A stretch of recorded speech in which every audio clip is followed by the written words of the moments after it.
अस्सलामुअलैकुम। Mohammad Azhar Siddique programme political diaries के साथ हाजिर खिदमत है।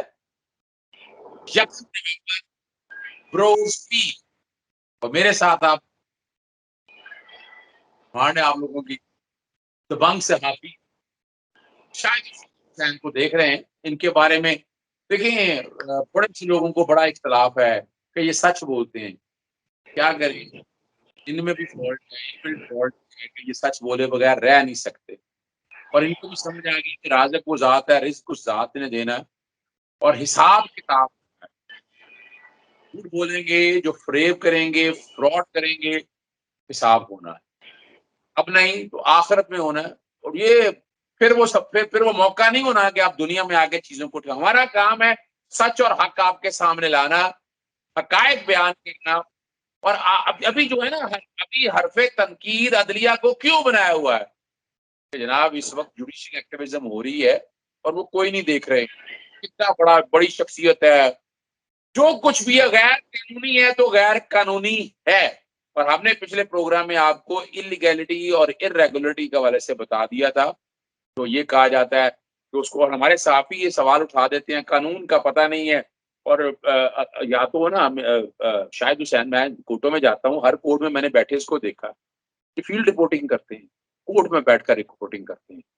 अब वो शाज़िब खानज़ादा ले लें, हामिद मीर ले लें, हुसैन ले लें या बाकी ले लें, कोर्टों में तो बैठते नहीं है। किसी ने लिख कर दिया और वो बैठकर सारा कुछ कर दिया। शायद देखिए, मैं बड़ी क्लैरिटी के साथ कि एक जो इम्प्रेशन ये था कि नस्ला टावर का गैर कानूनी काम हुआ, वो हमने साबित कर दिया कि वो कानून और आइन के मुताबिक। और ख़ास तौर पर ये कि जब सूबाई हुकूमत जो कस्टोडियन है रिकॉर्ड की, उन्होंने कह दिया कि ये गैर कानूनी है, तो हमारी कोर्ट क्या कर सकती है? हमारी कोर्ट तो तब रास्ता देती है ना कि जब कानून उनकी सपोर्ट करे और डिपार्टमेंट सपोर्ट करे इस हवाले से। मैं आप इसके अलावा और कई सवाल आए हैं। ताज ताज नाम मेरे ज़हन से निकल जाता, ताजवेरी तजोरी। हाइट्स है। जी जी, और तजोरी सर। कई चीजें सामने आए हैं। और मुझे ये बताएं कि कहीं आपको नजर आया कि सुप्रीम कोर्ट ने कोई टिल्ट दिया, कोई फायदा दिया हो किसी को, तो ये इंप्रेशन कायम करने की कोशिश की जा रही? Sir, chief justice of Pakistan ने पूरा हफ्ता यहाँ कराची रजिस्ट्री में गुजारा, उसकी पूरी तफसीलात मैं आपके सामने रखूंगा। लेकिन एक छोटी सी बात मैं आपके नाजरीन के लिए कि जब सूबाई हुकूमत को जब डंडा आता है ना, जब वो खुद तो कुछ करते नहीं है, 15 साल हो गए, तो उसके बाद फिर दौड़े दौड़े आते हैं वो अदलिया से मुलाकातों के चक्कर में लग जाते हैं कि किसी चीफ जस्टिस से मुलाकात हो जाए, ताकि उनके ऊपर जो वजन पड़ रहा है या हरफ तनकीद बनाया जा रहा है, उनके ऊपर बोझ हल्का हो। आपको याद होगा जस्टिस सजाद अली शाह साहब, जो आजकल सुप्रीम कोर्ट में चीफ जस्टिस हाई कोर्ट थे, उन्होंने लड़काना में जो तरक्याती फंड दिए थे यूसुफ रजा गिलानी साहब ने, 90 अरब रुपए वो करप्शन की नजर हो गए और लड़काना आज भी खंडर खंडर बना हुआ है। तो चीफ जस्टिस साहब ने फाइल रखते हुए अपनी टेबल पे कहा कि डैन भी साथ घर छोड़ देती है, लड़काना तो पीपल्स पार्टी का अपना शहर है। यकीन माने, उस वक्त जब हमने खबर चलाई तो पीपल्स पार्टी की हुकूमत हिल गई थी। ये 2000 में जो 13 के से पहले का जो इनका टेनोवर था उसकी बात कर रहा हूँ। उस वक्त हम कोर्ट में काम कर रहे थे। उसके बाद फिर हमने मतलब जब ये खबर चलाई तो उस वक्त कैम अली शाह साहब, उस वक्त जो मुशीर कानून मुर्तज़ा वहाब साहब, और न जाने किस किस तरह वो पहुंचे चीफ जस्टिस के पास कि सही थोड़ा हाथ हौला रखो, जरा परेशानी बढ़ गई है। तो आपको पता है कि जब वो टीवी पे खबर चलती है तो आज भी फरियाल टालपुर साहिबा की तस्वीर साथ चल रही होती है, यानी कि लोग डायन को किस चीज से तशबीह कर रहे हैं, क्योंकि लोगों को पता है ना सर हो क्या रहा है। अच्छा, उसके बाद फिर एक हफ्ता गुलजार अहमद साहब ने कराची रजिस्ट्री में समाअत की। देखें सर, जब वो कराची का रोस्टर जारी होता है ना, तो फिर लोगों की उम्मीदें और ज्यादा बढ़ जाती हैं, तवक्कुआत ज्यादा बढ़ जाती हैं। लेकिन बहुत सारे लोग ऐसे होते हैं जिनके साथ किसी ना किसी तरीके से नाइंसाफी हो रही होती है। लेकिन कराची में बहुत ज्यादा तबका ऐसा है जो चीफ जस्टिस के एक दामाद को सराह रहा होता है, यानी कि 36,000 के प्लाटों के ऊपर जब कब्जा हो गया है तो अब कब्जा खाली करवाने वाला तो कोई नहीं है। तमाम सूबाई हुकूमत के 52 महकमे पैसा बना रहे हैं, शहरी हुकूमत के तमाम महकमे पैसा बना रहे हैं। तो इंसान जो कराची वाले हैं वो इंसान है, उनका हुकूक कौन देगा? आप खुद आते हैं, ट्रांसपोर्ट यहाँ नहीं है, बिजली पानी का यहाँ मसला है, सड़कें टूटी फूटी हुई हैं। तो जब जाहिर है उनके कराची वालों की दाद रसी के लिए कोई नहीं होगा, तो फिर उनकी उम्मीद लगती है चीफ जस्टिस से। अब चीफ जस्टिस ने सर जो कल रिमार्क दिए, आप इतने अरसे से जब लोगों को जो एक बात समझाने की कोशिश करते हैं, तो चीफ जस्टिस ने कल वो जज्बाती अंदाज में वो बात की, तो खुद आंखों में आंसू आ गए। क्या था? उन्होंने कहा कि ये हमें लगता है कि पूरे मुल्क में सिंध सूबा जो है वो एक बदकिस्मत तरीन सूबा है। आप खुद अंदाजा लगाएं कि सिंध की क्या सूरत हाल है। एक चीफ जस्टिस ये रिमार्क्स दे रहे हैं और खुद वो कह रहे हैं कि किसी कोई पूछने वाला नहीं है। बात हो रही थी असल में ये जो हमारे हेरिटेज इमारतें हैं, यानी कि जिस तरह मोहट्टा पैलेस हो गया, हिंदू जेम खाना है, और कई इमारतें हैं, 100 के करीब यहाँ इमारतें हैं, उन पर उनको मसमार करके उनके ऊपर जो तामीरात कर दी गई, यानी कि बड़े बड़े प्रोजेक्ट्स बना दिए गए।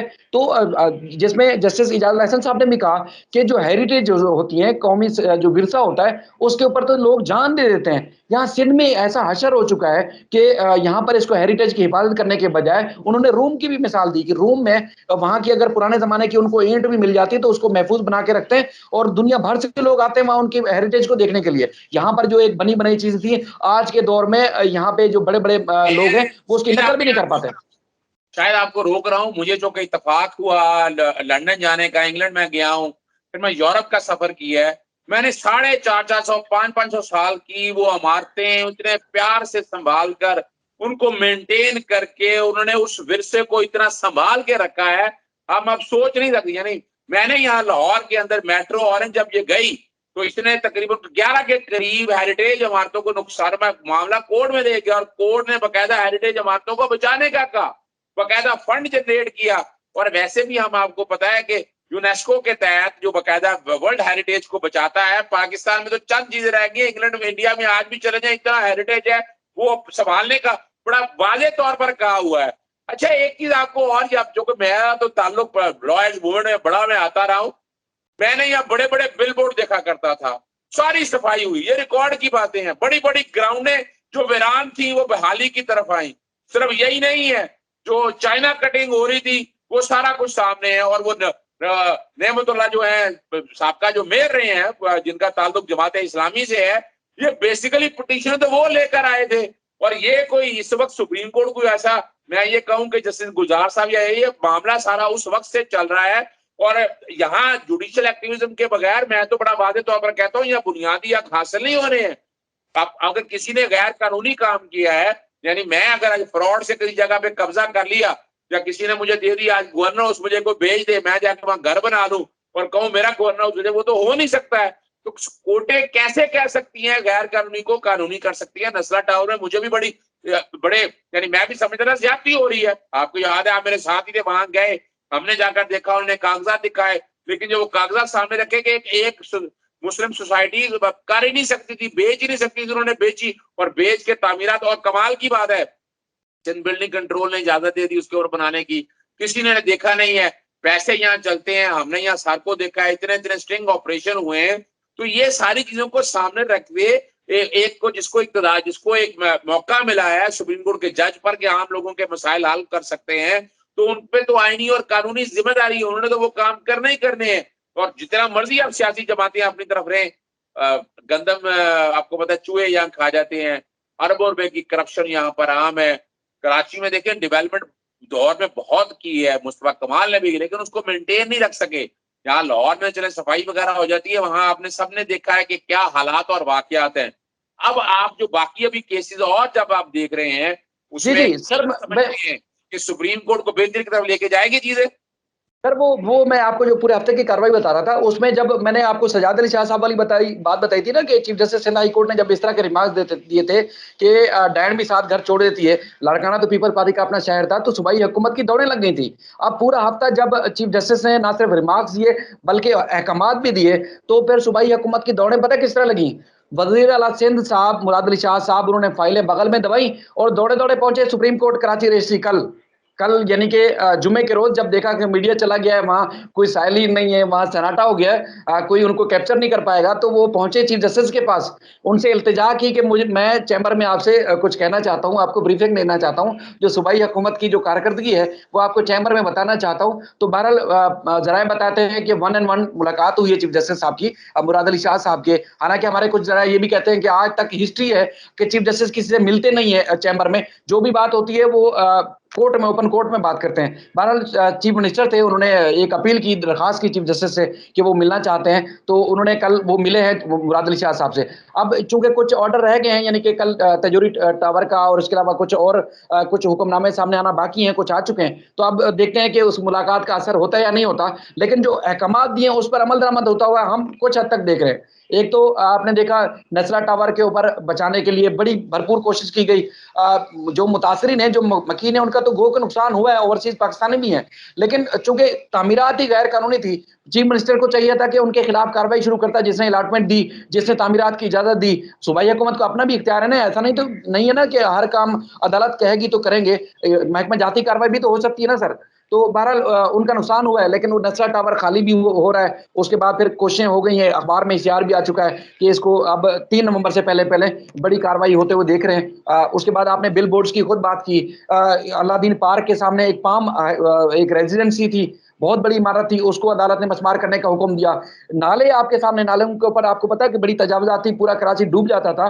इस बार जो बारिशें हुई हैं, कराची नहीं डूबा, कराची डूबने से काफ़ी हद तक बच गया था। वो चीफ जस्टिस के अहकामात हैं। और आपको पता है कि चीफ जस्टिस सूबाई हुकूमत या वफाकी हुकूमत के इदारों पे ट्रस्ट इसलिए नहीं करते कि आपको याद है कि जब हुकूमतें तब्दील होती हैं, तो पुरानी हुकूमत के मंसूबे वहीं के वहीं रह जाते हैं।